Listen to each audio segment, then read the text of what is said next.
Bernardo Silva resmi meninggalkan Manchester City setelah kontraknya habis bulan ini. Mateo Kovacic hampir tidak dapat diandalkan akibat cedera. Performa Rodri menurun drastis semenjak cedera. Nico Gonzalez tidak pernah cukup konsisten untuk diandalkan minggu ke minggu. Tijani Reinders terlihat sama sekali tidak cocok dalam sistem City. Dengan semua fakta yang ada, itulah mengapa City membutuhkan sosok pemain lini yang dapat diandalkan dan konsisten. Apakah Anda ingin tahu mengapa City dipermalukan Real Madrid di kandang dan tandang musim lalu di UCL? Jawabannya adalah lini tengah tim. Lini tengah City telah runtuh selama 2 musim terakhir, dan sekarang mereka membutuhkan Elliot Anderson lebih dari yang pernah mereka butuhkan dalam beberapa tahun terakhir. Lantas, apa alasan saya menyebut nama pemain ini? Dan apa hubungannya dengan lini tengah City? Untuk lebih jelasnya, simak video ini.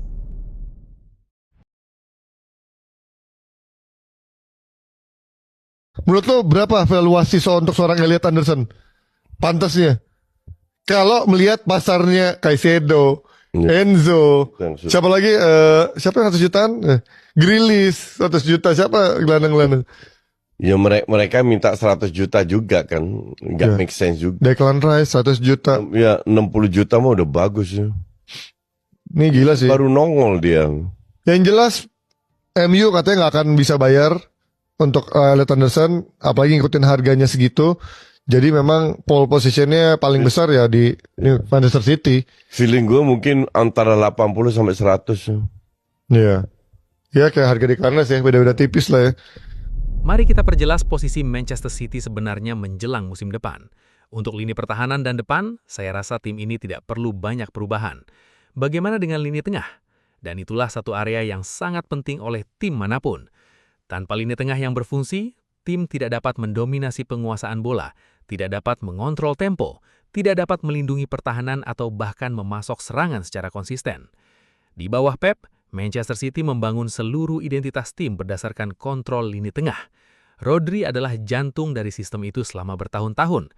Sekarang, Rodri sedang menurun, mengalami masalah cedera berulang dan tampak seperti bayangan pemain yang memenangkan Ballon d'Or. Kekosongan itu belum pernah terisi dengan benar, dan itu adalah alasan utama mengapa City tampak tumpul di EPL bahkan UCL selama 2 musim berturut-turut. Anderson adalah jawaban dari permasalahan ini. Kabar baiknya, Manchester City sudah mengetahuinya. Menurut Sky Sports News, Anderson telah menjadi target utama City di lini tengah selama hampir setahun.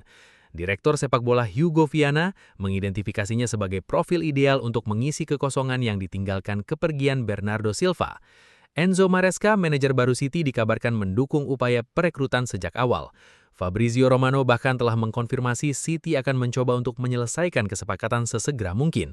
Dan laporan dari 4 hari yang lalu mengkonfirmasi bahwa Manchester United kini telah mundur dari persaingan dan membuka jalan yang cukup besar bagi City. Anderson secara konsisten lebih memilih pindah ke Etihad daripada Old Trafford.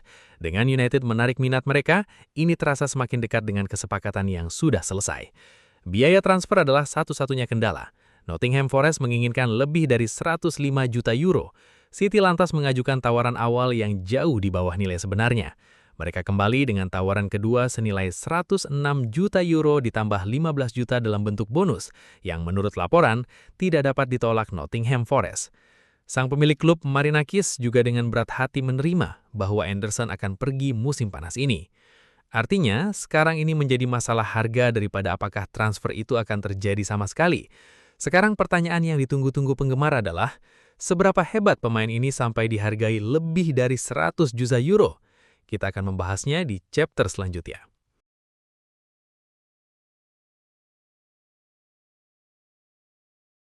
Elliot Anderson adalah gelandang 2 arah sejati.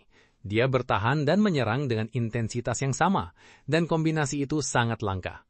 Ketika Anda membandingkannya dengan gelandang lain di 5 liga top Eropa musim ini, ia berada di peringkat persentil ke-92,1 untuk duel defensif per 90 menit.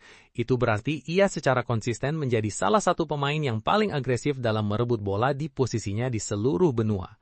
Dia tidak hanya duduk dan menonton lawan mengoper bola di sekitarnya. Dia memburu bola, menekan, dan terlibat. Naluri menekan itulah yang dituntut Maresca dari para gelandangnya. Tapi inilah yang benar-benar membedakannya dari gelandang bertahan biasa.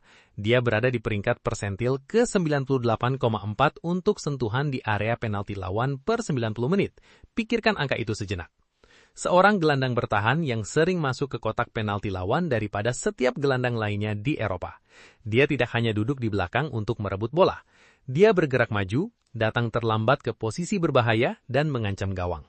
Dia melihat peluang umpan ke depan, mengoper bola dengan cepat, dan menggerakkan tim ke depan dengan efisien. Posisi bertahannya bisa dibilang merupakan bagian permainannya yang paling diremehkan. Ia memahami penjagaan zona di tingkat elit, membaca ruang di sekitarnya, memahami kapan harus mempertahankan posisinya, kapan harus melangkah keluar secara agresif dan terlibat. Dia tetap disiplin, tetap terhubung dengan rekan-rekan bertahannya, dan ketika bola bergerak ke sisinya, ia langsung menerkam. Ini bukanlah hal-hal yang mudah diajarkan.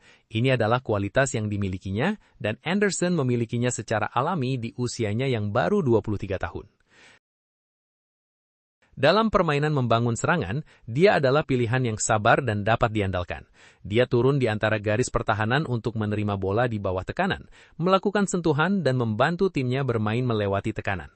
Dia tidak memaksakan umpan, tidak panik, menguasai bola kembali dengan cerdas dan kemudian mencari opsi progresif ketika terbuka. Kesabaran di bawah tekanan pada fase pertama membangun serangan adalah salah satu atribut yang paling diremehkan dalam permainan lini tengah modern. Ini juga merupakan salah satu kualitas terpenting dalam sistem ala Guardiola, di mana membangun serangan dari kiper adalah hal yang mutlak. Lu invest ke masa depan, Anderson. Dengan sama-sama harga 100 lah sih. Iya, karena Anderson lebih muda kan? Iya, iya. Jauh lebih muda. Dan home ground. Iya. Iya sih. Cuman kalau lu butuhnya apa? Iya. Tapi kalau sekarang, ya mending Tonali. Sekarang ya. Siap sih. Cuman 2-3 tahun lagi ke depan, ya mungkin si Anderson lebih bagus daripada Tonali. Feeling gue Tonali juga stuck. Nggak akan lebih bagus lagi. Tapi dia cukup bagus untuk dinilai segitu. Bagus. Iya. Tapi gila sih. Udah cukup bagus lah untuk bisa ngangkat MU. Iya, gue juga setuju. Tapi ya itu memang kendalanya, lagi-lagi dua-duanya menurut gue sangat-sangat gila harganya. Tinggal MU bisa nego mana yang lebih murah. Karena Elite setahu gue harganya 80-100, dia juga 100 juga. Dan MU juga duitnya nggak banyak. Iya. Bagi Enzo Maresca secara khusus, perekrutan ini bersifat pribadi. Sistem Maresca di Chelsea mengandalkan pemain yang dapat melakukan kedua pekerjaan itu, menekan secara agresif tanpa bola dan bermain menyerang dengan tegas saat menguasai bola. Di Chelsea, ia memiliki Moises Caicedo yang melakukan sebagian dari pekerjaan itu, tetapi Caicedo memiliki profil yang sedikit berbeda, lebih fisik dan dominan. Sedangkan Anderson membawa kualitas teknis, jangkauan umpan, dan insting menyerang yang dibutuhkan di posisi gelandang bertahan. Dia dilatih di bawah sistem seperti ini di Nottingham dan telah berkembang di dalamnya. Transisi ke gaya City seharusnya berjalan lancar.